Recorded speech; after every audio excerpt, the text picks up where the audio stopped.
All right, Dorothy. A few questions, just quickly, and then we can get to the interactive part. What stood out for you today?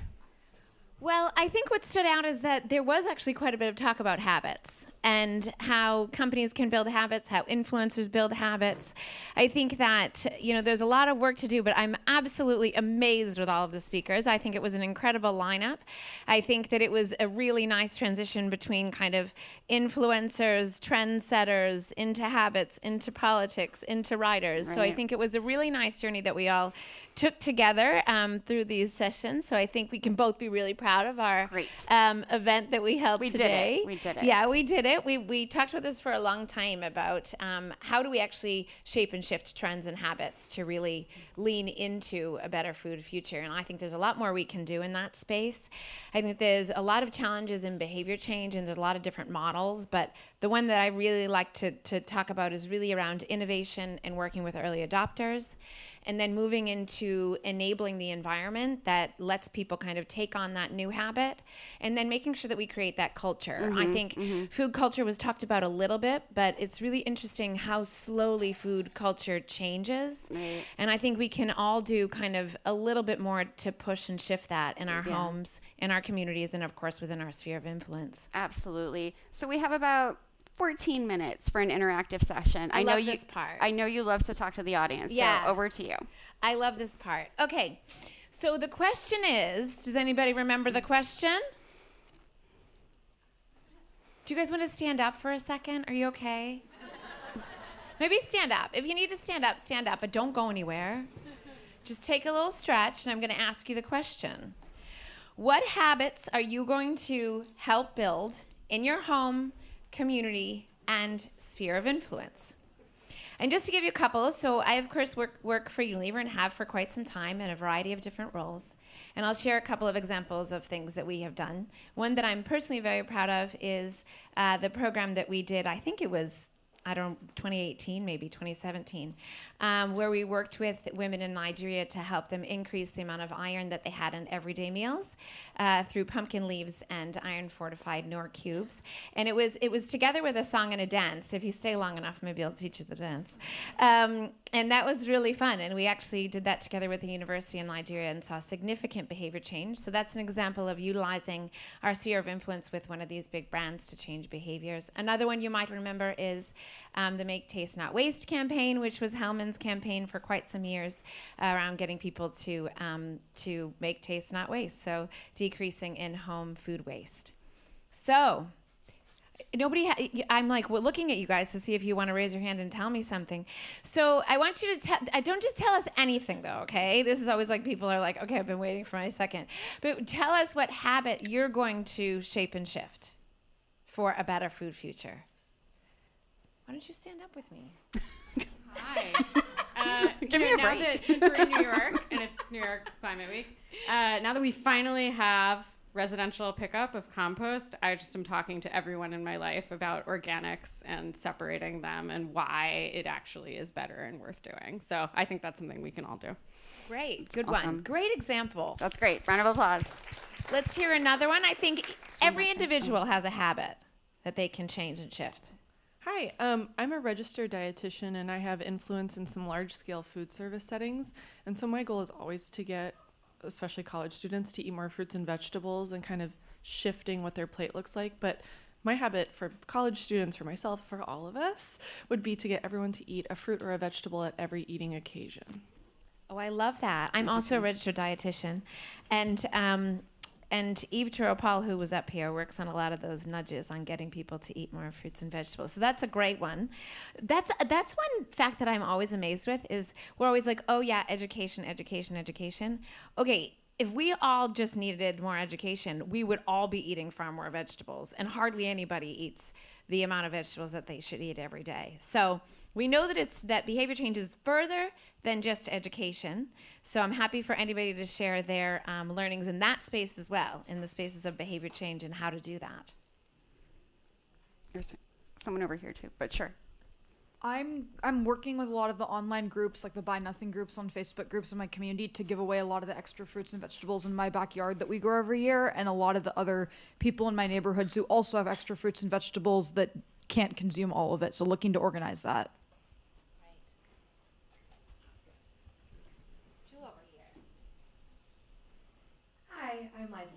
from the American Sustainable Business Network. And I like to talk a lot about local food systems and trying to connect with farmers at farmers markets whenever you can. It's hard living in the U.S., eating seasonally and whatnot, but trying to source from local farmers whenever possible. Hey, I'm Carl from Positive Change for Marine Life, and just moved over here to the States from Australia a few months ago, and noticed in the town that we live in northern Michigan that organic waste is an enormous challenge. There's around 19 tonnes produced a year, and I think about 5% of that's being managed. So we've started tracking the impacts of that organic waste into the Great Lakes, into Lake Michigan, but also on local health and landfill and methane as well. So what I did personally was bring my waste to the only composting site, which is about a 45-minute drive every week, to compost it. And then I was weighing up, is the petrol that I'm using to get there actually worth the impact that it's having? So now we're talking to a lot of tech companies. Since COVID, a lot of tech companies have moved to Traverse City. And we have interest to expand our black soldier fly larvae composting project, which sells to farms in India and the Solomon Islands, to come here and train homeless people and youth and people with drug addiction and other social challenges to start a social enterprise to address those 19 tonnes of organic waste. So really excited about not having to travel 45 minutes to dispose of my organic waste anymore. That's an incredible example, because you're a first mover, so you saw the innovation, first mover, and now you need to create that environment that enables people to have access to that, right? And then the culture will come as you start to train people. So thank you. Yeah, exactly. Yeah, definitely. Thank you so much for that. There's two over here. The habit I would suggest, look at your food. Look at your food while you're eating. So I'm an immigrant. I was very surprised when I came over here. People are eating their food in the car. People are eating their food while they're crossing the street on foot. People are eating their food while they're filling out expense reports on a computer. And I was used to eating food at the kitchen table. And when you look at your food, you have an emotional connection, and you will actually ask questions. And both the emotions and the questions will actually lead to further good habits. Great. I love that one. Now, the enabling environment for that's going to be challenging, right? Because we need to get people to not do their spreadsheet while they're eating, not walk across the street while they're eating. So I think that idea of the innovative thought of looking at your food is a start, and then people need to start to adapt their behavior to create the culture that enables them to be in the space when they have their food. So to take those moments to really eat your food and understand what you're eating is really important. Thank you for that. Hi, I'm Krishna. I'm a registered dietitian and a diabetes educator. I work for a major hospital system in New York, and for a lot of my patients living with diabetes, the one thing I tell them is to just cut out the soda and the juice. And it may sound simple, but when you've grown up drinking soda all of your life, it's really hard and challenging. So that's one. And just another one for a lot of my single patients, they don't feel like they're worthy enough to cook for themselves. And I always tell them that it's an act of love to cook for yourself, and to even prepare something small is something to be really proud of. Wow. That's great. And that's also then, let's clap. That's also a really great one, because that's a challenge, right? Is that you need to also give somebody something else to drink if they can't drink their juice or their soda. So then there's an opportunity for companies to actually make better for you beverages, right?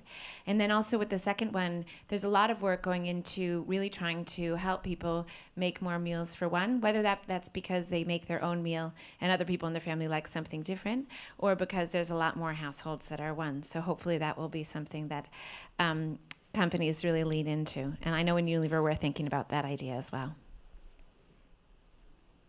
There's a hand right there.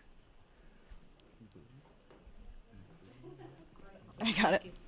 2 mics. Wow. Thank you.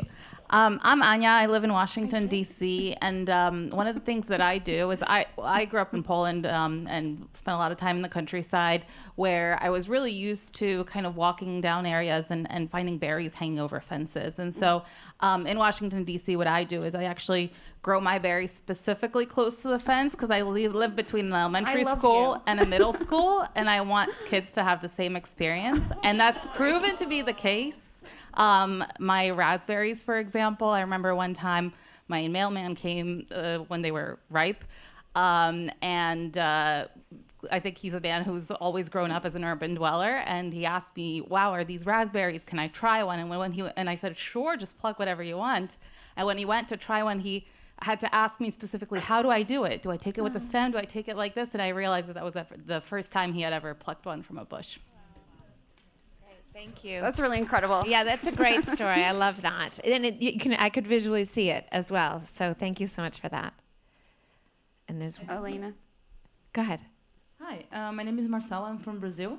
And what I would like people to think about is to take kids in the farms to see the food that is being grown and advocate for fruits and veggies within public institutions such as schools, universities, and hospitals, because it's the only way we can form their habits and change the future and get people to eat healthy again. Thank you so much for that. And I think that goes back to kind of the connection to food, right? Making sure people feel connected to their food and feel that emotional pull, which is a huge part of food culture. We have time for a couple more. Hi. I'm going to follow up on something that Danny had presented about a year and a half ago at the New York Botanical Garden on the periodic table. Yes, and the global foods.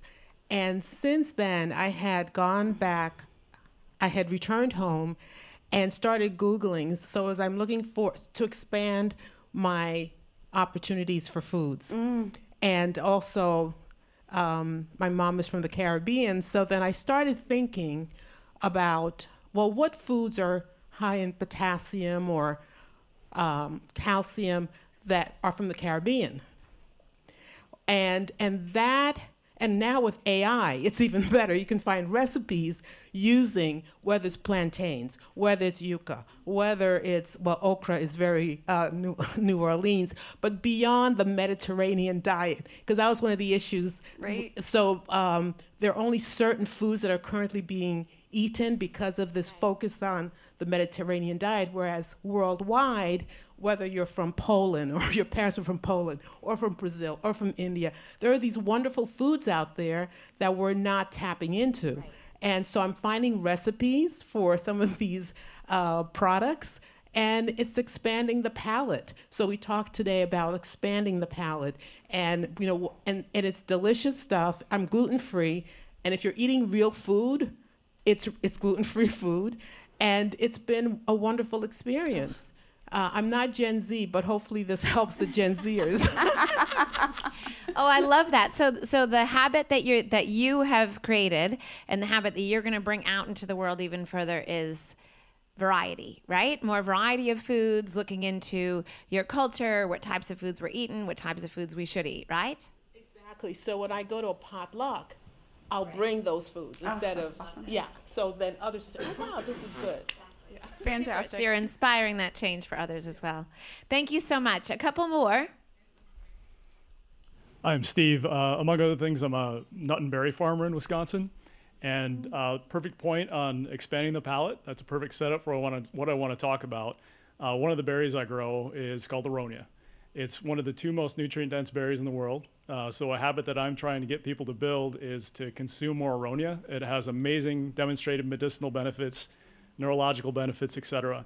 And so also to my friend from Poland back here as well, where these bitter berries are very popular, we need more people to consume these types of products here. So consume more aronia would be my overall pitch. Great, thank you so much. And I think something that a lot of you are touching on is desire. So I think sometimes when we work in the space of food, we forget the whole area of desire. And I think it's really important for us to collectively continue to work to make sure that Farmers, so I'm going to go end to end, make sure that farmers, of course, find it desirable to grow foods that are better for us in ways that are better for the planet, for biodiversity, for soil. So we need to really build that desire into the work that we do with farmers.